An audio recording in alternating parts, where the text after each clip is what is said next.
Good morning, good afternoon, and good evening around the world. Welcome back to the channel. My name is Blackjack. Today, unlike always, I will not be doing a deck tech from the comments section for you guys. However, that is normally what we do on this channel. So if you're interested in having me put a deck together for you or help you tweak a list you're trying to work on, I'm looking for any of the 5 metrics in the comments section. A bracket, a budget, a theme, a commander, and any pet cards you might have. I'll also leave a link to my Discord down below. It's a great place to drop a deck list off that you're working on and have me help you with it. So today, it's the end of the first trimester of 2026. I like to give you guys updates on my personal collection and what I'm playing in my paper commander decks. So I have all 12 of my paper commander decks here.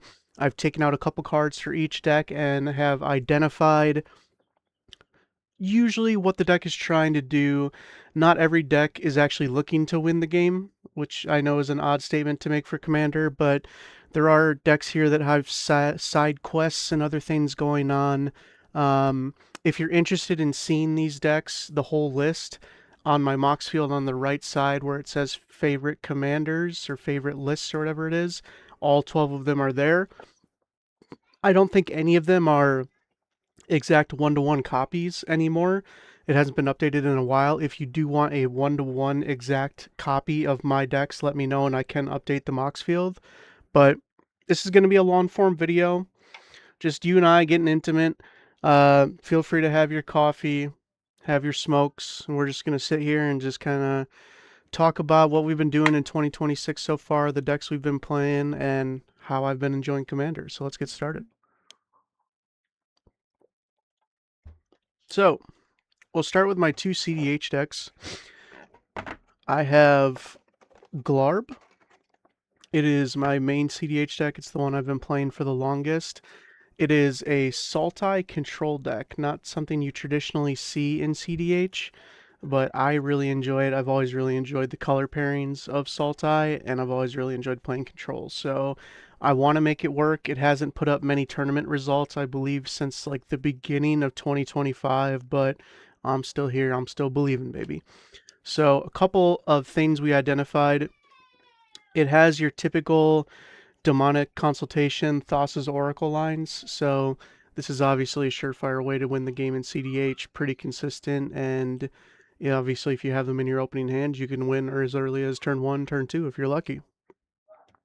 The other win con I just recently put in was a Kitsa and Dramatic Reversal, a good way to not only make a tremendous amount of mana if you have mana rocks laying around, but also allows you to infinitely surveil with Glarb and get everything into your graveyard, which can allow you to do a number of things, getting cards back from your graveyard, filtering down to 0 for your Thassa Oracle line, whatever it may be.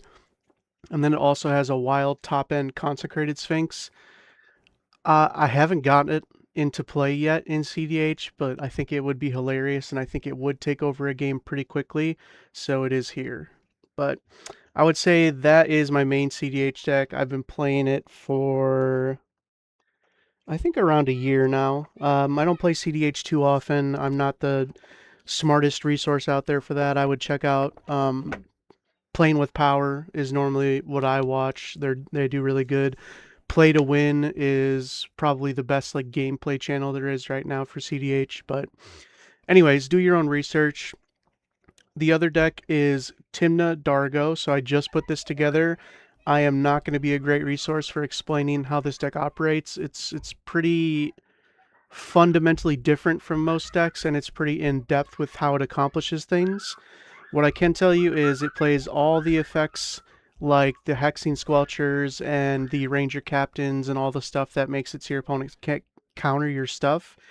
And then eventually you win by getting to a point where you're casting Dargo and generating mana with Burgi or some other spell. There's the Relic of Legends as well, to where you're going net even or positive on these casts, and then you can start sacrificing Dargo to something like a Goblin Bombardment, and it's slow and painful, but it will win the game. So that is one of the main win cons. Ruthless Technomancer is another pretty integral piece that allows you to sacrifice Dargo over and over to make a bunch of treasures and just go off. So I'm excited to play it. I'm excited to try it out. I honestly haven't gotten a chance to yet, but those are the two CDH decks.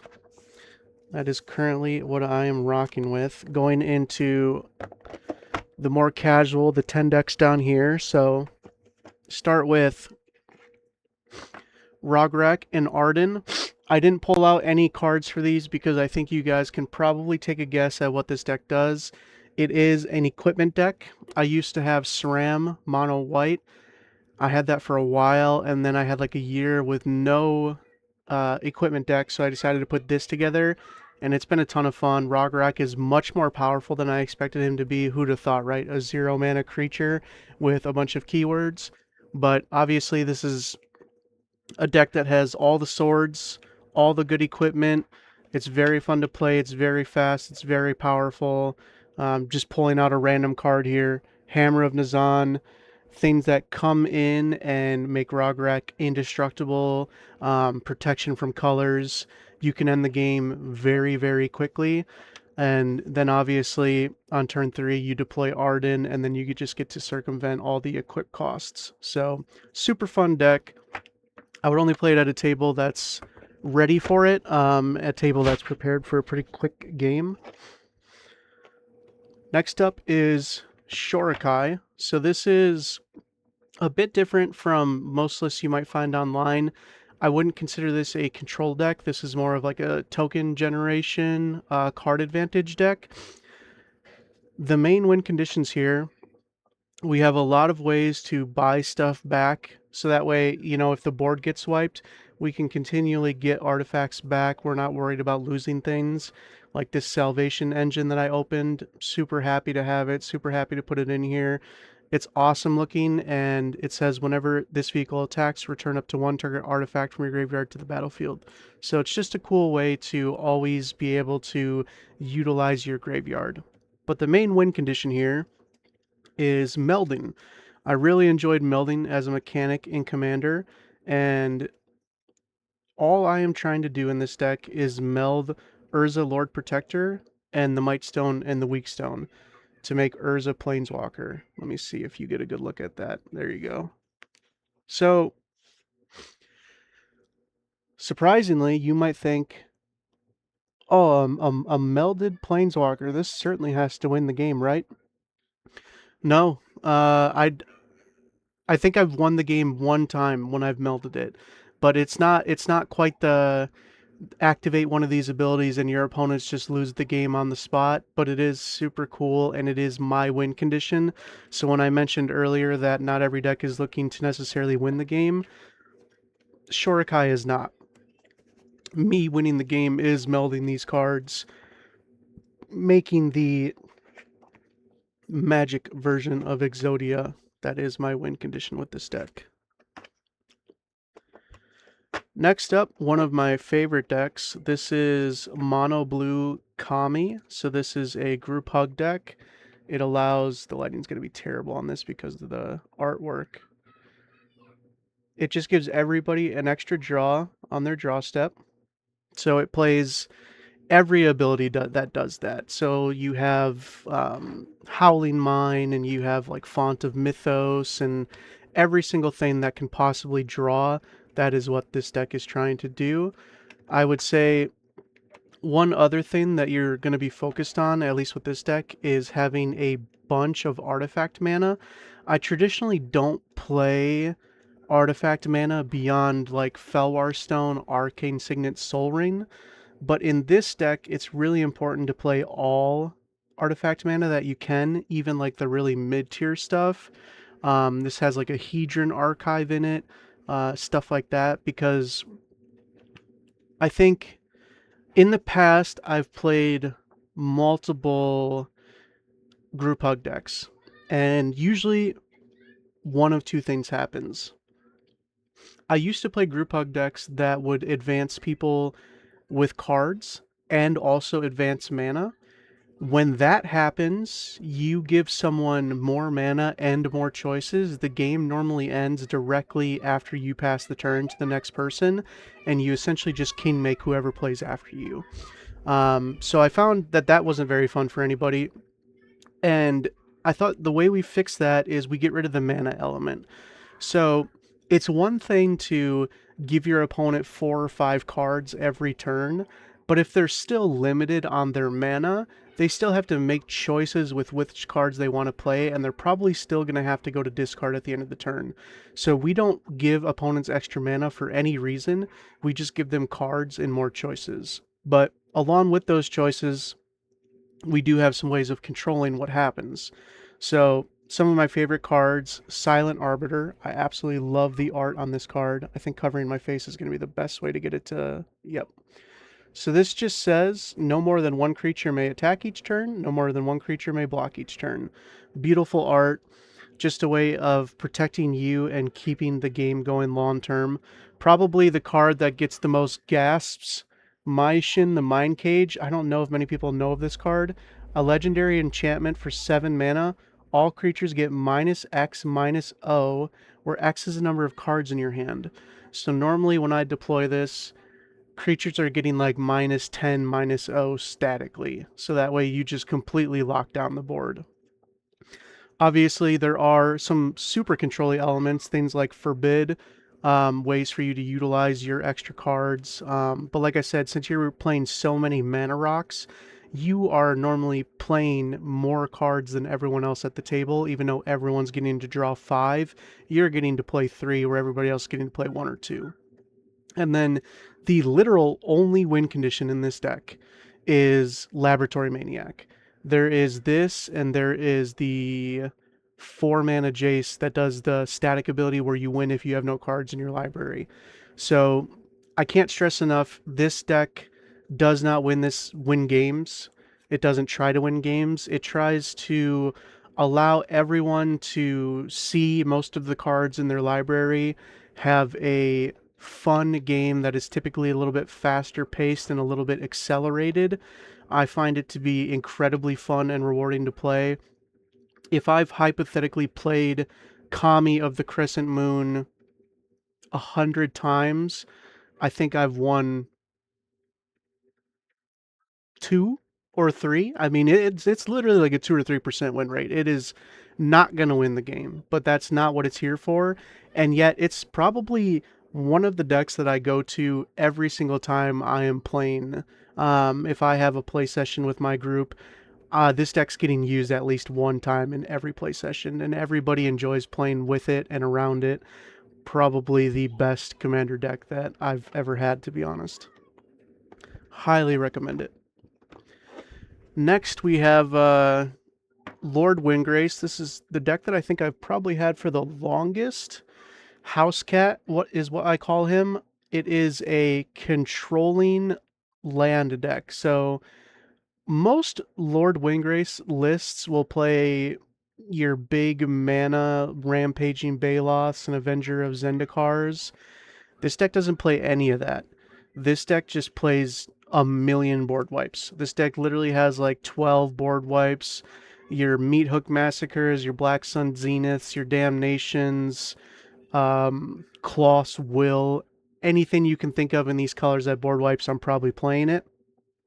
And the whole point is to just accelerate your mana, eventually get out your Urborg and your Cabal Coffers to essentially double your mana. Ways to do that, obviously you have all the extra land drop stuff in here, things like Azusa, and then Scape Shift that allow you to tutor up specific lands. So this is a deck that plays a lot of tutors. I would consider this like a bracket 4 deck. It has Strip Mine, it has Wasteland, it has the potential of being very mean. It doesn't play any mass land destruction. That's kind of where I drew the line. I've played against it myself plenty of times, and I know that after a Joggle Hops, if it's an hour and a half into the game, nobody has the will to live anymore. So I don't play any mass land destruction, but if you are screwing around with a guy's cradle, I will strip mine your ass out of the game. Anyways, this deck gets a bunch of lands out as fast as possible. It has win cons like Field of the Dead if it, you want to drag the game out and make a bunch of tokens. But realistically, eventually you have your Cabal Coffers and your Urborg. You have access to 35 mana. and you are Torment of Hail firing everybody at the table for 32. So everybody at the table repeats the following process 32 times. They lose 3 life unless they sacrifice a non-land permanent or discard a card. This is going to end the game in pretty spectacular fashion. It always also plays Cut to Ribbons and Exsanguinate as life loss and mass dealing damage abilities, but very powerful deck, probably bracket 4. It is a lot of fun, though, at those higher end tables.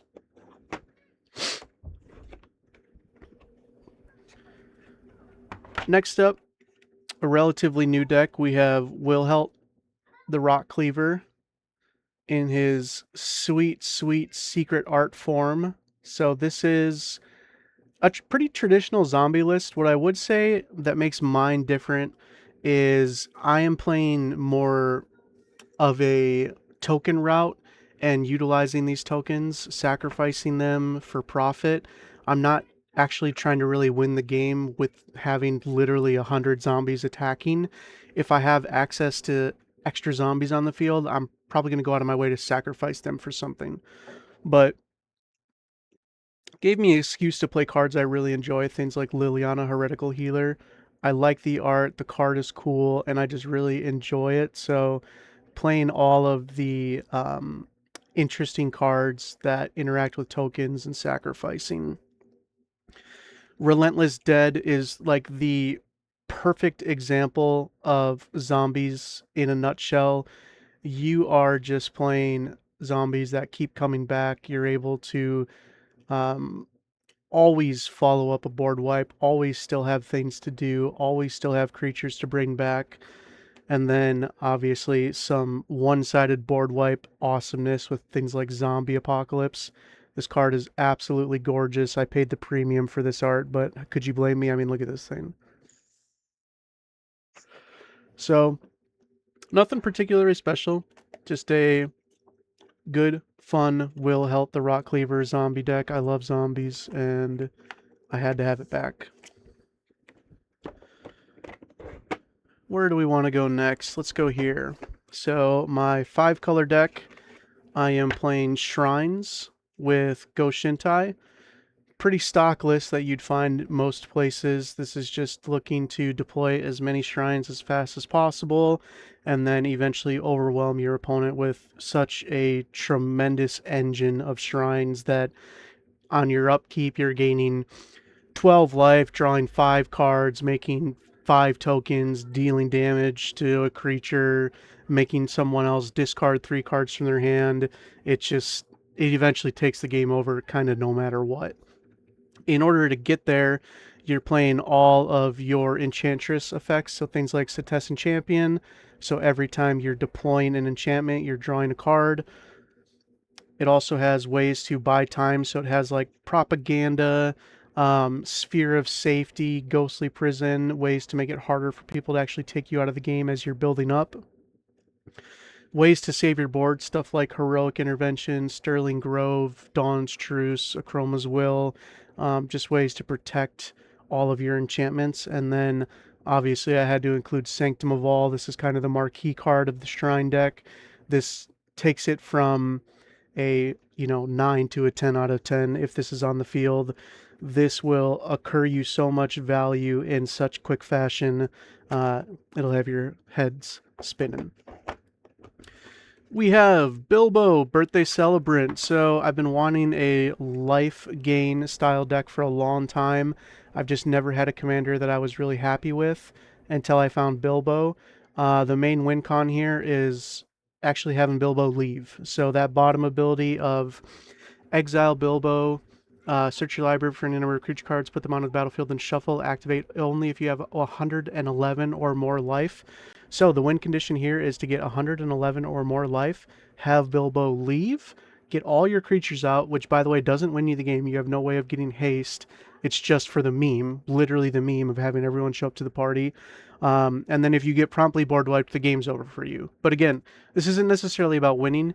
This is about demoralizing all of your friends with your enormous amount of life and then getting all of your creatures out and looking really terrifying and then dying to a Day of Judgment.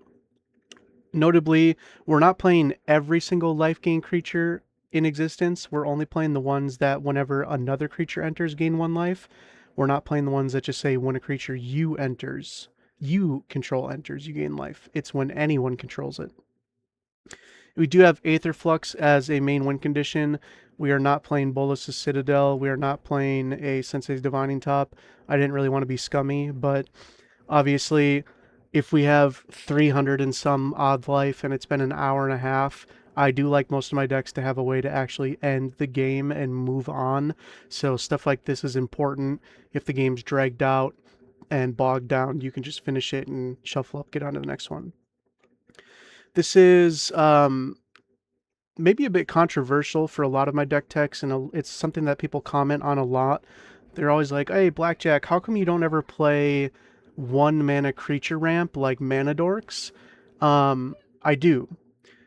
It has to be for specific reasons. I tend to traditional mana ramp things like Rampant Growth 95% of the time because it's hard to interact with, it's hard to remove, and it's consistent. In decks, however, I'll have one other deck that shows this off as well, where your commander's 3 mana, and it's very important to get your commander out on turn 2, so accelerated a turn early. This is where I play these type of effects. Your Llanowar Elves, your Delighted Halflings, your Birds of Paradises. So in most of my green decks, I don't play Mana Dorks, but in my green decks that either interact with creatures or have a commander that costs 3 mana, that is when I start to play my Mana Dorks to make sure I can try to get him out on turn 2. Otherwise, I stick with consistent, traditional mana ramp. But I'm sure I'll be getting comments soon. Next up is we have Ishin, 2 Heavens as 1. A super cool Mardu deck based around attack triggers. So if a creature you control would have a triggered ability when you attack, you double that ability. So as you can imagine, it is tons of tokens. So awesome ways to make tokens. I just picked one out, Othari, one of my favorite way to make tokens, but it has your hero of Bladehold and your Myrel and I mean, literally every way that you can make tokens in mass, it has it in here. It has ways to profit from those tokens, Caretaker's Talent for stuff like card draw. And then you also have some other interesting attack triggers, things like Atali, Primal Storm, it has Sun Titan, it has Inferno Titan. So I wouldn't consider these cards super integral to the game plan, but they're fun for me. And it's cards that I wanted to have at home. I mean, look at this art. Like, how are you gonna have this in a trade binder and not in a deck? Look at that. Then obviously, you got to keep your board safe. You're going to be overcommitted to the board a lot. It's something we talk about on this channel a lot. Things like Chroma's Will, Dawn's Truce. I don't play Teferi's Protection in here, but I do play like Clever Concealment. So whenever you're playing a deck centered around tokens or just committing a lot of things to the board, it's important you have a way to protect it. Next up, we have Reki, the History of Kamigawa. So I was looking for a monocolor deck that was bad, which I know sounds crazy, but again, not every deck I own is trying to win the game. Sometimes it's just trying to be on theme, do something cool. Whenever you cast a legendary spell, draw a card. It is a 1/2 commander for 3 mana. So this is another example of when I would employ the use of Mana Dorks in order to get my 3 mana commander out as quickly as possible, ideally out on turn 2. Other than that, it just plays interesting legends. So like, you know, you have, I picked out 2 here, Tyvar the Pummeler, and we have Lizard Connor's Curse. Neither of these cards are particularly good. In fact, most of the legends in this deck aren't particularly good, but the cool thing about Reki is whenever you deploy a legend, you draw a card so it replaces itself. So these cards, as long as you have access to mana, will always replace themselves with other cards that will also replace themselves. So it's just playing interesting legends, trying to have fun, trying to show love to cards, excuse me, that otherwise are not going to see play anywhere else, right? So it's a bracket 2 deck. It is not powerful. It doesn't win games. but it is fun and it does do its thing. I would say like your best top end is probably like a Chroma's Memorial. It's a legendary artifact, which is why it's in here. Gives your creatures flying, first strike, vigilance, trample, haste, pro black, pro red. I've gotten this out before and still managed to lose the game with this deck. So again, I can't stress enough. This is not a deck that you're looking to really win the game with, but this is a deck I would be ecstatic to sit down with a group of friends who had some precons or people who were learning the game with some fairly underpowered decks, and you just wanted to have a good time and have fun with everybody.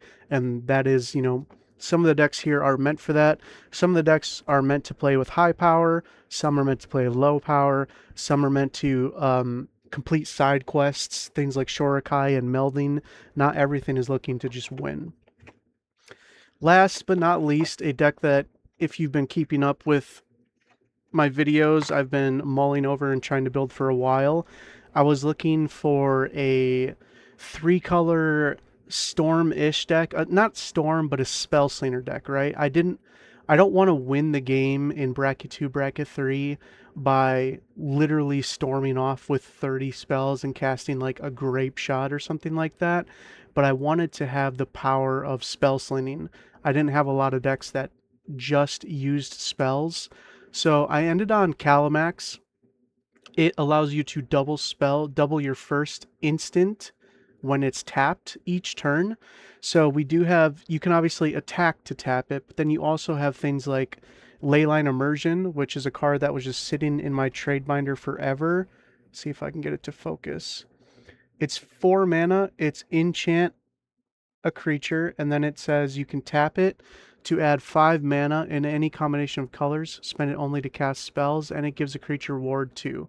So it is a all-star in a deck like this, where if you can get Calamax out consistently on turn 3, followed up with a turn 4 Leyline Immersion, generate a bunch of mana, and then start doubling your instants, it's extremely fun. As far as our win cons, I have all 4 of them right here. So we don't really have a way to win with direct damage. We're not playing like Gutter Snipe or any of those things that deal damage whenever we cast a spell. These are our main win conditions. So I wanted to win via the route of actually getting tokens from casting my spells, making it a little bit more difficult, a little bit less consistent, and a little bit less powerful. So Rite of the Dragon Caller, Metallurgic Summonings, and Shark Typhoon are all ways to generate tokens whenever we cast an instant or sorcery.